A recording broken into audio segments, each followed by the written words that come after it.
Hey, what's up you guys, it's Connor, and today we're going to be doing an individual book review for Tell Me It's Real by TJ Klune. Hey Nook. He's here.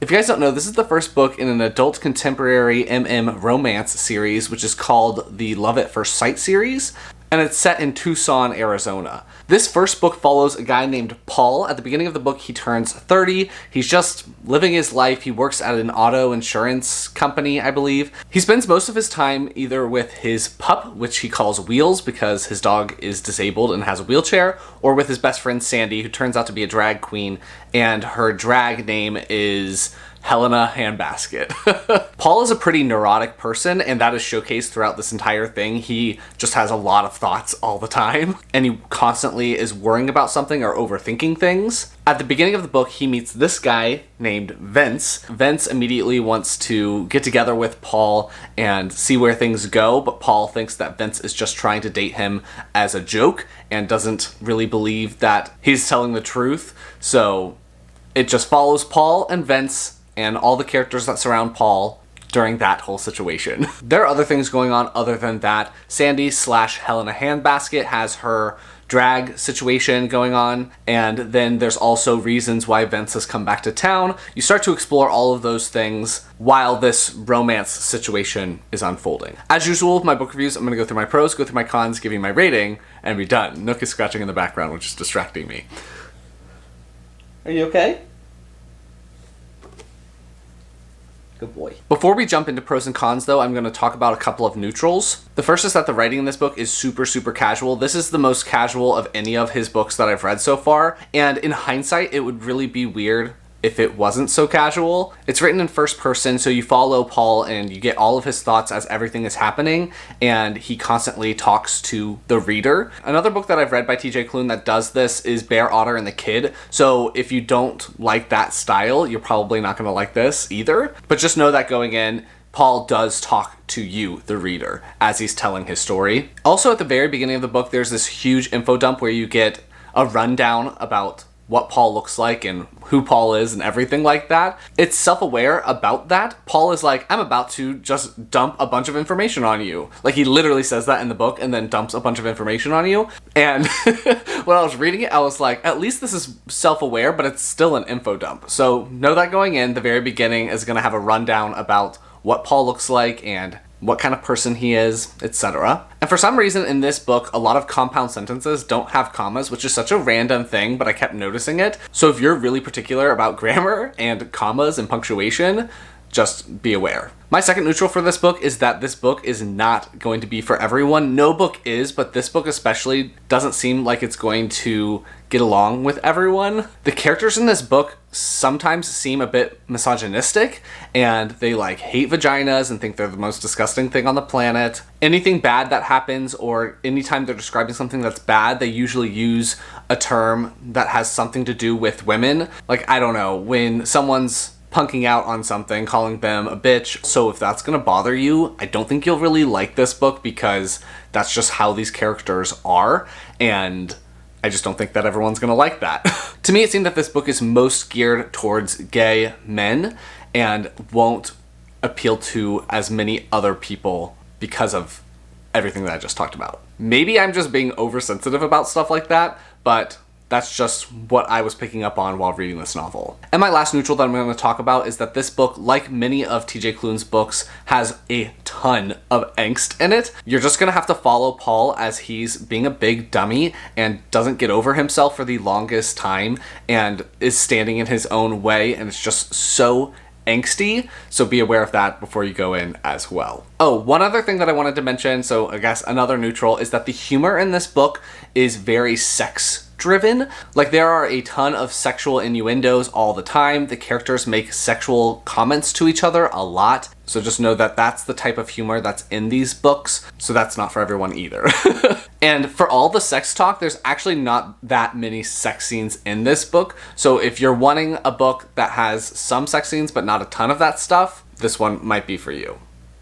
I don't know. For example, his parents, who he's very close with apparently, think that he likes very kinky things in the bedroom and at home, and that's talked about a lot in this book. Again, know that going in. Finally, with all of that out of the way, let's jump into my pros. My first pro for this book is Vince. I was really enjoying him. He is a great love interest. He is the sweetest guy, even though he's not the most intelligent, especially with geography. He does not know geography at all. But again, he is just such a lovable person. I was thoroughly enjoying following him and learning about him and seeing what was going on with him, because as I said, he did come to this town for a specific reason. I liked just how he handled all of those things, and yeah, I just was really enjoying Vince. Vince was great. He reminded me a little bit of Ox from Wolfsong, because people think that Ox is really, really dumb, and similarly, they think that Vince is really, really dumb, but he's just a good person. So although he's not the quickest individual, you still really, really like him.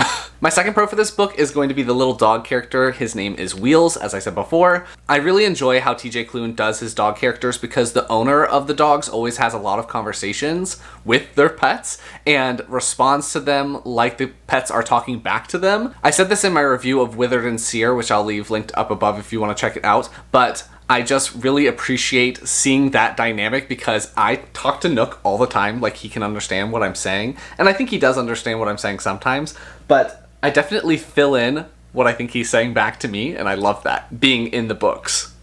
Right, buddy? Doing it.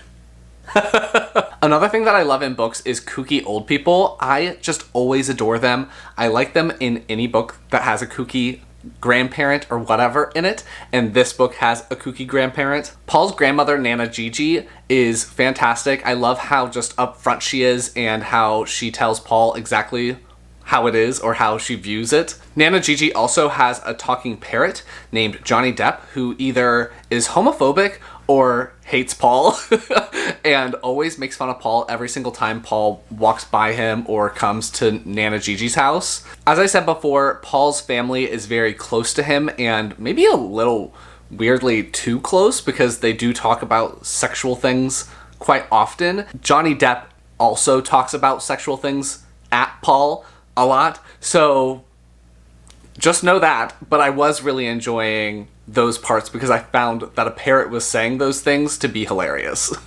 And even though his parents are so like weirdly close to him and think that it's fine to talk about sex stuff and kinks with their kid, I do like that Paul is uncomfortable when those conversations happen. He isn't just going with it, he gets very uncomfortable. So I appreciate that he's at least as uncomfortable as those conversations would make me if my parents tried to talk to me about those things. My next and probably biggest pro for this book is his friendship with Sandy. Paul and Sandy have been friends for a very, very long time, and their brotherhood, their friendship is really showcased in this book. I really enjoyed seeing Paul and Sandy be there for each other throughout the course of this story. Paul and Sandy care about each other so much, and I just really appreciated seeing that. I mentioned this in my mid-year book freakout tag, which I'll leave linked down below if you want to check it out, but this book got me the closest to shedding a tear out of any book that I've read this year so far, and that is because of the friendship of Paul and Sandy. I was loving it. Because Sandy is a drag queen called Helena Handbasket, this book does have a bit of a focus on drag culture and stuff like that. When she's Helena Handbasket, she definitely talks to Paul like drag queens talk to people in general. And so I was really enjoying seeing the dynamic and the differences between how Sandy acts when he's Sandy versus how she acts when she's Helena Handbasket. My next pro for this book is that because Paul is such a geeky gay guy, it has a good blend of both of those things. It has a lot of pop culture references like Lady Gaga's meat dress that she wore at one point in time. He talks about Janet Jackson a lot, but then there's also other geeky references like comic book heroes and Lord of the Rings and just all of those style things as well. So I enjoyed seeing them come together, especially because I got a lot of those references. Another pro for me was that I was really, really rooting for this relationship. Sometimes in romances, I'm just neutral about them, and I know that they're going to get together at some point, so it's just kind of like, okay, I'm following along, but I really want Vince to be happy, so I was really rooting for their relationship. It does happen a little quickly because the name of this series is the at first sight series or something like that. So it was kind of implied that it would be a love at first sight situation, and that's kind of what happens, at least for Vince. I was expecting that to happen, and so it didn't really throw me out at all when it did happen so quickly. I said in my Bear, Otter, and the Kid review that I felt like their relationship got super serious super quickly, and this one does as well, but because I had the expectation that that was going to happen in this one, it didn't bother me as much, if that makes sense. And the last pro that I'm going to talk about for this book is that this book had me laughing out loud. It was so funny. I just really got along with this style of humor. I don't know what that says about me, but I was in this room, sitting right here, laughing out loud, and my husband was in the other room like, what is going on right now?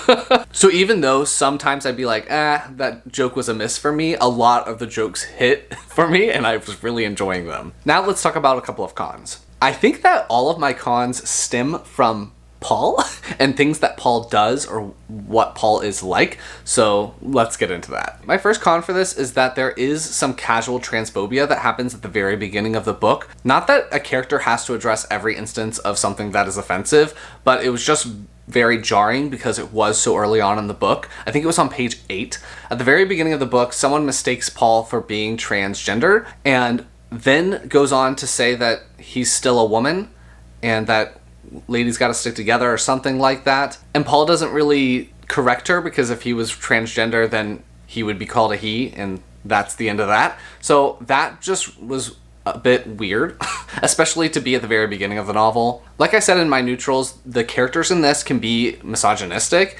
and I didn't really love that. I do think that there are a lot of gay people that hold similar views to the characters in this and talk similarly to how these characters talk to each other, but that doesn't mean that I really enjoyed it. So yeah, didn't really like all of that. I think that it would have been better had the characters started off more like that and then had grown throughout the course of the story, but they don't really change in that regard very much at all. So I think that you need to be wary of those things going in because you might not like them and it might ruin your reading experience. Following from that, there's also scenes where Paul is like talking about his family owning slaves and never making it right or something like that, and now he's cursed or something. It was just like a very random scene, and I don't know why that was in there. Paul could have had a neurotic scene talking about anything, but that's the thing that he talks about, so it was just like kind of weird.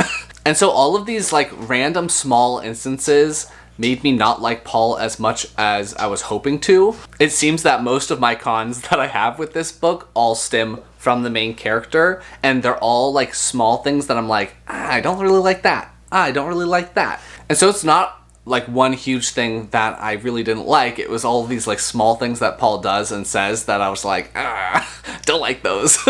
So yeah, wasn't really loving Paul's mind in this book, but you're not gonna like every single main character that you read about. But with all of that said, like I still enjoyed this. I just didn't love Paul. So overall, I enjoyed this story. I enjoyed following Paul and Sandy's friendship. I enjoyed seeing Vince find love. I enjoyed Paul for the most part, but there were some things that Paul does and says that I just didn't absolutely love. I enjoyed seeing how uncomfortable Paul was anytime his parents brought up different kinks, and seeing the homophobic parrot, Johnny Depp, yell at him all the time. So there were things that I was really enjoying. There were some things that I didn't love as much. I ended up giving this book 3.5 stars. It's my lowest rated TJ Klune book thus far, but I still enjoyed it. Like I still plan to continue on and read the second book. The second book follows his friend Sandy and doesn't follow Paul, so I'm curious to see how I'll do with that one. I think I might like that one a little bit more just because I am very curious about Sandy and learning more about Helena Handbasket as well. And I think that it does come back to Paul at some point, but we'll see. Again, I gave this book 3.5 stars. So that's going to be my review on Tell Me It's Real by TJ Klune. If you like this video, please give it a big thumbs up and comment down below if you've read this book.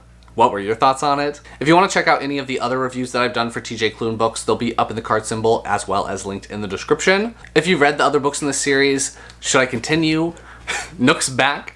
Anything else you want me to know, leave it down below and I will talk to you guys next time. Bye. You ruined my sign off. You want to say bye? Bye.